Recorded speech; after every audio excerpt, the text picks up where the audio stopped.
folks. So we're gonna, tonight being there a big crowd, we're gonna hand it right on over to you. You got as long as you need. If you get going past 9 o'clock too much, then I'll tap on the table or something. We'll all start singing, you know. Bring out the hook. Please, everybody, give our attention to Anna and welcome her. Thank you. Tell us how it works. My name's Anna. I'm an alcoholic. Hi, Anna. Thank you for having me here tonight. I'm super grateful for this opportunity. And for Timothy, Phil, for helping set this up. I don't think a lot of people know the jail reference. They don't have to. I've been there. Oh, no, let's hear it. So No. Very much an alcoholic and I always will be. So this is where my mind went in the last couple hours. Thankfully, Timothy asked me a couple days ago to, if I'd be willing to speak at a meeting. The next day, let him know that I would be honored to, despite any fear that I may have. And so Phil had reached out to me with his phone number via Facebook and said, call if you have any questions. So went to call him today, just had a couple questions, and the people that answered frantically, I hung up. And so I called again, they did the same thing.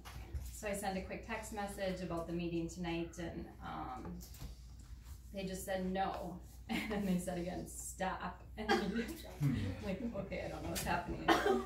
So my alcoholic brain goes to, who are these people that I'm going to visit? What's actually happening? Where's this house I'm going to? And then I called them. Once again, I don't know why, after they clearly said stop. And they're like, I think that he might be in jail or prison. I don't know. Having been there myself many times, I can see how that could happen. So I'm like, okay, anything's possible, but I'll reach out to Timothy and just make sure I'm good to go. So. And me worried, I called Phil right away. Dude, you all right? Sorry to add to that tornado there. So my sober date is January 4th, 2021.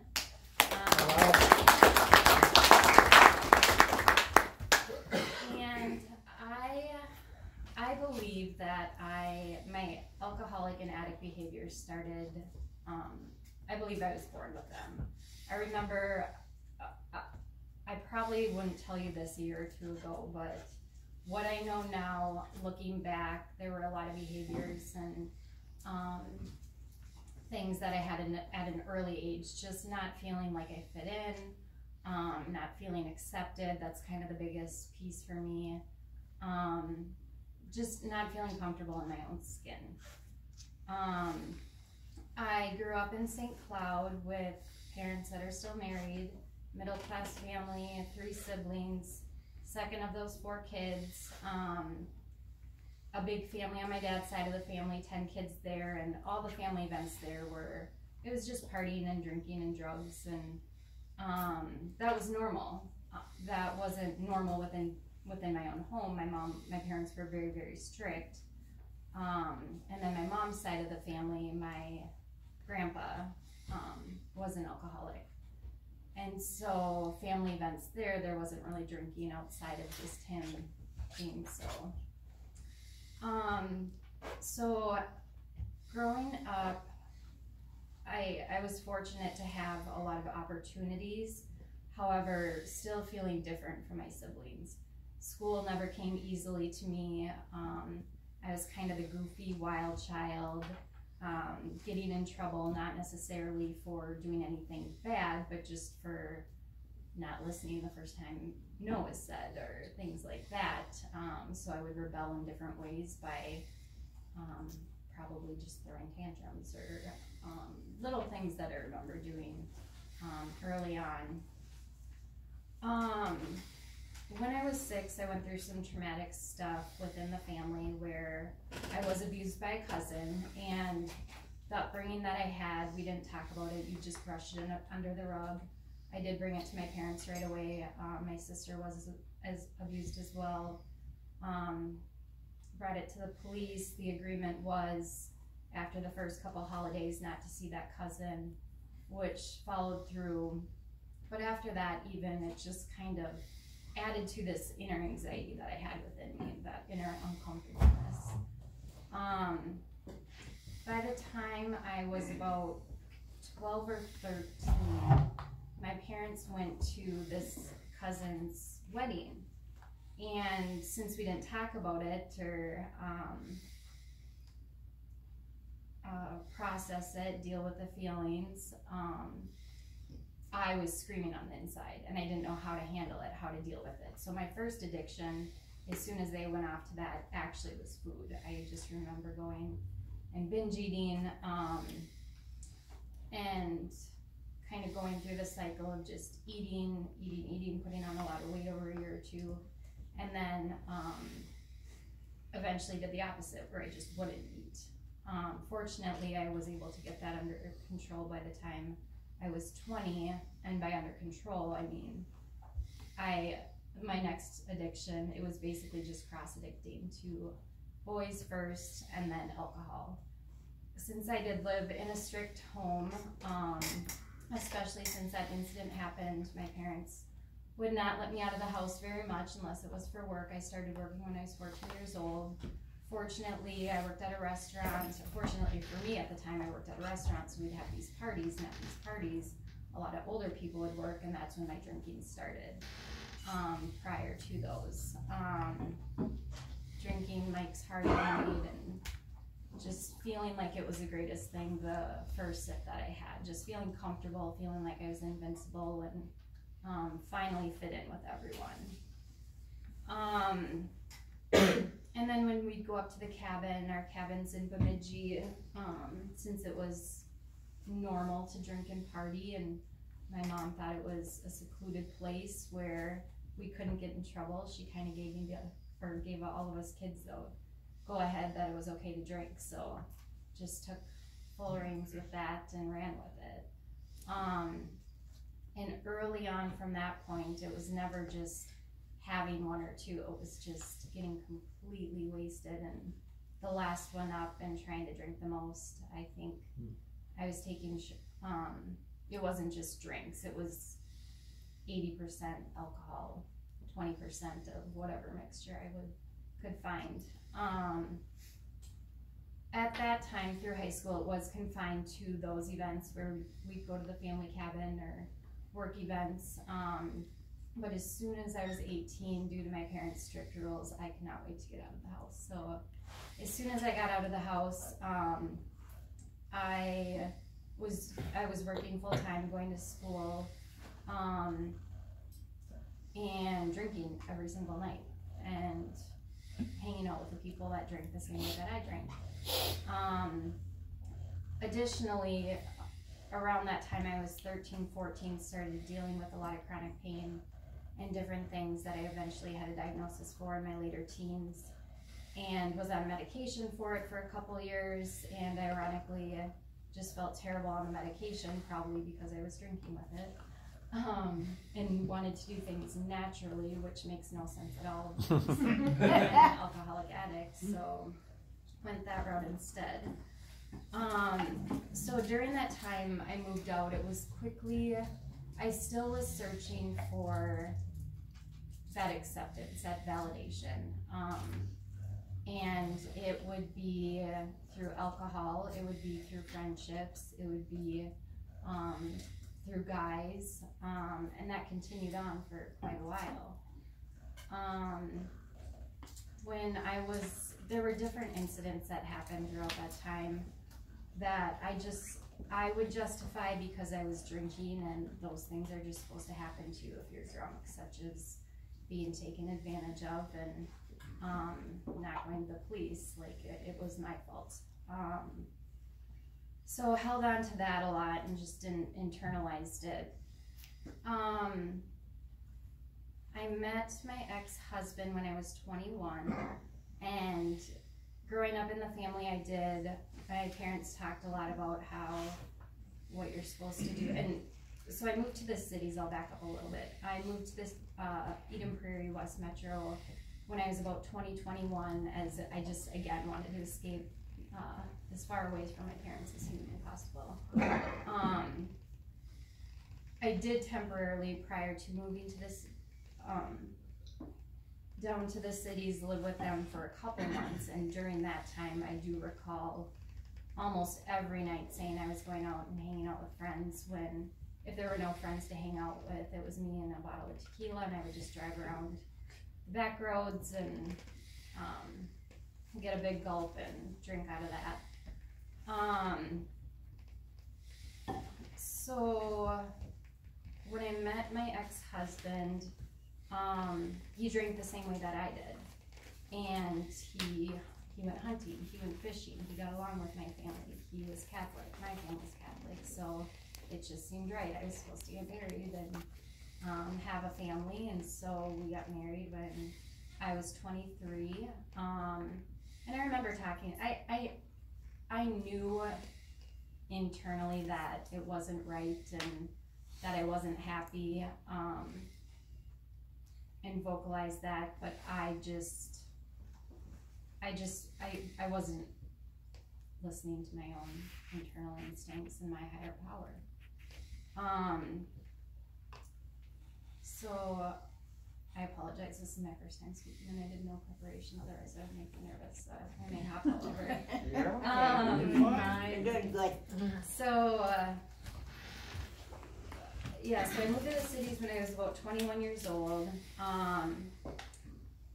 Got married when I was 23. That whole time was just drinking nonstop, with him, my family, his family. Everything was revolved around that. So we didn't really have a friendship foundation, no foundation outside of that drinking. However, I did know that I wanted to be a mom, and I found this person that seemed to have similar values and morals because of his upbringing, but in reality, neither of us were living on any values or morals whatsoever. So let's see, my sister, who's a couple years younger than me, lived with my ex-husband and I for quite a few years until she got married. Her and I were inseparable growing up until about 6 years ago when my drinking really got out of control. We were always inseparable.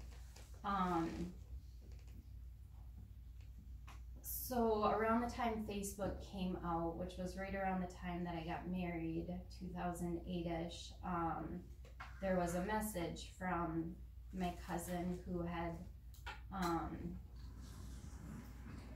done this abuse 20 years prior, and my sister got all panicky and going into big sister mode, wanted to protect her and be there for her.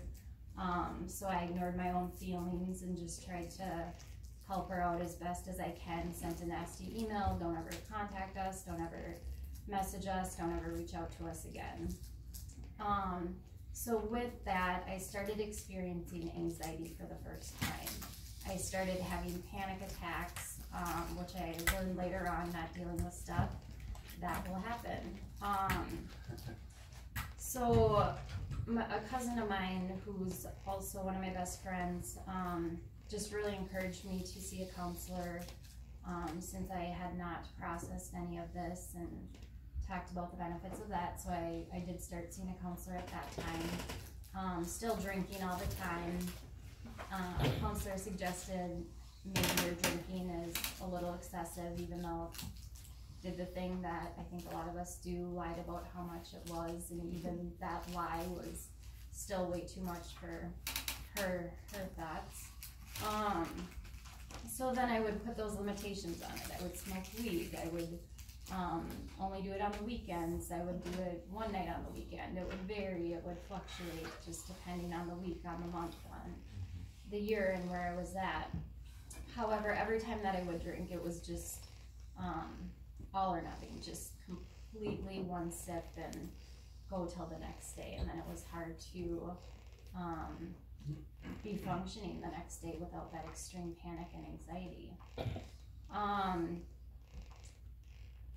Shortly after that, I had an uncle that actually committed suicide, and he's on the side of my dad's family that are all heavy drinkers, heavy into addiction and drugs, and the youngest of the siblings. And he had left a note about the abuse that had also happened to him. So through that, and through talking to my cousin, I found out that there was a long line of that throughout the family. At his funeral, the person that abused my sister and I showed up, and fortunately for me, I was at a little bit better of a place in processing that trauma of my life, that I could be there for my sister, but I don't know to this day that I've ever seen someone turn so white and so panicky before. She had not dealt with it, had not talked to anyone about it. So we went ahead and put a restraining order on him at this time, and in doing so, at that time, I wasn't drinking because I was pregnant, and also relying super heavily on the God of my understanding at that time. So I spent that year that I was pregnant going to a non-denominational Bible study, just really focusing on myself. I was unhappy in my marriage. I had told my ex-husband a couple days prior to finding out I was pregnant that after years of counseling that this just wasn't working, but fortunately stayed because I have an awesome 10-year-old son. So during that time where my uncle chose to end his life, my sister had her panic attack, I felt the need to speak against, against this abuse that was happening in the family, this constant sickness, whether it was alcohol, drugs, or abuse of any way, shape, or form. So I took it upon myself to write a letter to every single family member, aunt, uncle, cousin. Found out later a majority of them did not know about this, and that divided my dad's side of the family. So there's still a lot of turmoil. I talked to a few of the family members because I can see from where I'm at now that a lot of them choose to continue drinking or stay in that sickness because it's easier, because it is really scary to face the reality of life and any sort of trauma, whatever that trauma may be. So I understand that it's easier for them to push us away than to talk about it and deal with it, as hard as it was at the time. So then shortly after my son was born, of course, I would grasp at anything and everything to my entire drinking career to rationalize, justify why I should drink because of this. I would place blame on other people or my ex-husband, even though I still chose to stay in that marriage. Just continued that vicious cycle. When my son was about 6 months old, I started a new job where the previous job I had, I didn't have a lot of coworkers, so it was more so isolated drinking at home with my sister and my husband and family members. And then once I started this new job, that's when my drinking really started to take off a lot more aggressively. A lot of people were drinking on the job, drinking on a regular basis. I had not gotten to that point yet, but it was definitely progressing at a very rapid rate. Let's see.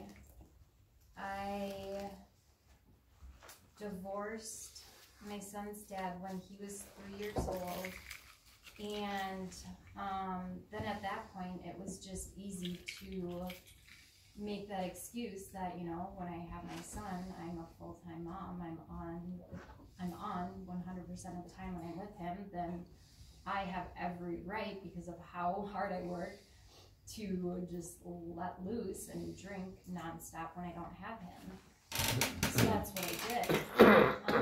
And it wasn't long before that turned into, it wasn't just when I didn't have my son. It would start off as half a bottle of wine, then it would start off as a bottle of wine, then it started turn into a bottle and a couple mini shooters. About 3 months after my divorce, that's when I got my first DWI. So I was leaving a work party, pulled over, blew almost 3 times the legal limit. At the time, felt so traumatized by spending the night in Hennepin County and my parents having to pick me up in a cocktail dress and my friend's tennis shoes the next day, and that phone call with them, and just so mortified and shameful and embarrassed that something clearly has to change in my life, because this is not okay. This is not the person who I am. Found out that I would have whiskey plates on my vehicle, but then as soon as I found out that I would be able to drive my vehicle and I wouldn't have to have an ankle monitor on for a week, then it's like, well, I have a week to drink, so that's what I'm going to do. So around this time too, since I was spent a lot of time unhappy in my marriage and not really having a relationship outside of drinking and no communication at all, that's when I started to be extremely codependent on hopping from one relationship to another with whether it be friendships, but more so men. I was scared to be alone. I was terrified to be alone. Majority of it was just being scared to be alone with my own thoughts and the stuff that I had done or the stuff that had happened to me, or all of that shame and failure that I felt like I was living with. So did that, and again at the job that I was working at, it was with a bunch of guys too, and a lot of them were married, so they were kind of living vicariously through me and promoting me to hop around and just do whatever, have fun. You're single, you deserve it, Anna, you work hard, you are a single mom, and just would surround myself by all these people that fed into these lies and these unhealthy behaviors, and chose to keep myself surrounded by that, as I just wasn't ready to change yet. So one of those people that I was in a very brief relationship with did end up assaulting me, and I remember calling my dad, and he just said, well, Anna, you have to, he's like, well, you probably have to be more careful with who the people you hang out with. And in my mind, I'm like, that's super messed up. Why would he say something to me like that? I was just beat to crap, but no, I have to be careful who I hang out with. Like, I'm choosing to put myself in these situations. But at the time, I just chose to feed off of that resentment and use that as fuel to continue drinking. And then for a while, he kept coming back until I ended up changing my phone number and moving one night, just because of the fear of that. And then, of course, every time court came up for that, that was just another reason to drink, and would cross over to smoking weed, because I'm like, okay, my drinking's now getting out of control, when in reality it's probably been out of control for 15 years, but that's what I was telling myself. And then weed was making me paranoid and eating a ton, and so I'm like, okay, now I need to go back to drinking, but I think I can regulate my drinking. And then it was like all the changes that it talks about in the big book. It's got to be my job, so left my job, and then when I left my job, I didn't have my friends anymore, so then went into more of a depression, and that's when my day drinking started. So when my day drinking started, I was dating someone that I was with for about 1.5 years, And that relationship ended for a couple reasons on both ends, but primarily my drinking. And of course, as soon as he left, the first thing I did was hop online and find someone else to be in a relationship with, because I just was too scared to be alone. So that's what I did. And again, that was a lot of drinking, but more so, it was a lot of drinking, but my anxiety was also so bad that my parents and everyone else were starting to see that I was really, really sick, like not good at all. So my parents were coming down to visit me on a Sunday, and this is probably 3-4 years ago now. And I was almost out of alcohol. I knew that I was possibly going to lose my townhouse if I didn't do something, because I wasn't going to work anymore. And it was either paying the mortgage or continuing to drink and spend my money on that, and I chose to continue spending my money on alcohol. So I stopped drinking on like a Friday, knowing the withdrawals would be so intense and so bad, because I had been on a couple-week bender at that point. So by the time they came down, I could not keep any fluids down or anything. I remember them driving me to the hospital and going on a wrong turn, and then the next thing I remember was being put into an ambulance. I apparently had a withdrawal seizure, my first withdrawal seizure. And that was actually after I went to treatment the first time at Hazelden.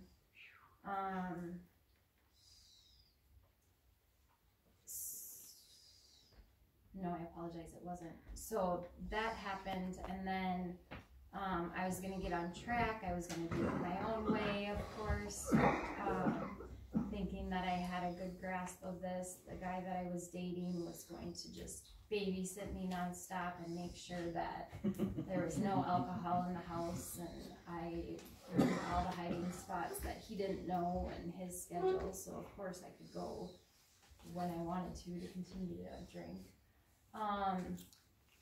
So then my first treatment was at Hazelden, which I chose to leave. I chose to leave early.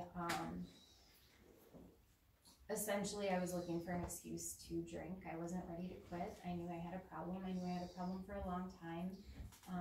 This was my mid-30s, and I remember my early 20s calling my brother and asking him about AA. So I knew that my life was unmanageable for years and years and years.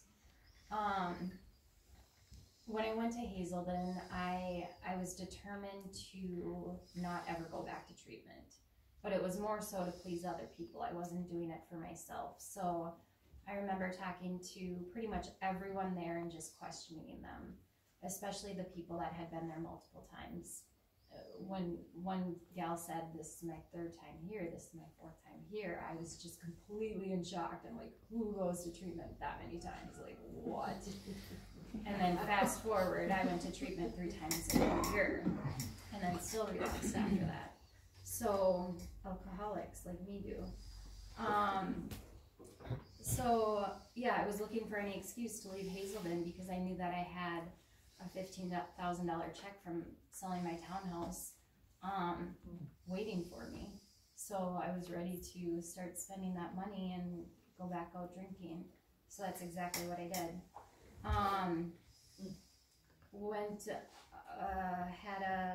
Stayed connected with friends that were not, that supported my drinking habits, and swore I would never do any hard drugs. And to get over some withdrawals, she went to get weed. They didn't have weed, so they got cocaine.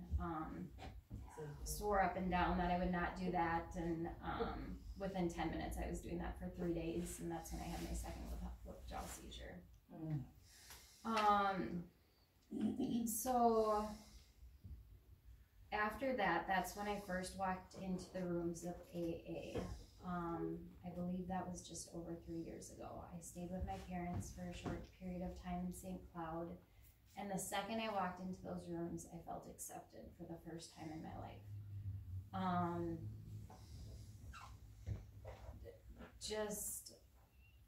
I wanted to go back. I was nervous, I was scared, I didn't know how to get what they had, but I just knew that there was something there.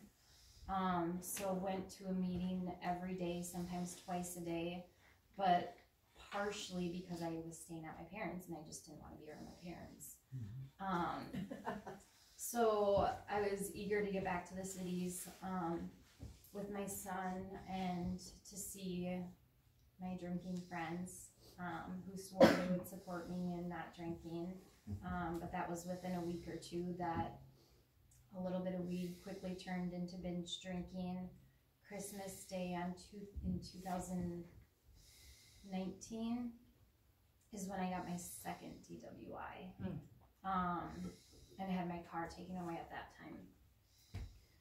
So then stayed sober on and off, not really going to meetings occasionally, working it the way that I wanted to work it. Went to another treatment, stayed sober a few months while I would hop from another relationship to another relationship. Not facing my issues head on. That last relationship I was in, I ended up getting assaulted, and I couldn't wait for the cops to leave. I was 4 months sober at that time, but I was just anxiously waiting for them to leave so that I could head right to the liquor store. That was a violation of my second DWI, of course. So I ended up spending 18 days in jail, and it was during the time of COVID, and my PO actually advised me not to go. He said just wait till Monday, but I was fearful that my parents, just of getting arrested and my parents coming down to help me move. In reality, it was probably one of the best things that could have happened to me, is spending those 18 days in jail. Even though I didn't stay sober after that, I learned a lot about the choices I was making, especially with the codependency and what am I doing choosing to put myself in relationships with these people that clearly have no respect for me, and I would never bring around my son, of course. So after that, I went to treatment once again, lived in a sober house, was doing all the right things on paper, everything, going to multiple meetings, had my character defects of having and wanting to be a perfectionist, and being the best of the best there, and making sure that I was showing that I can do everything possible to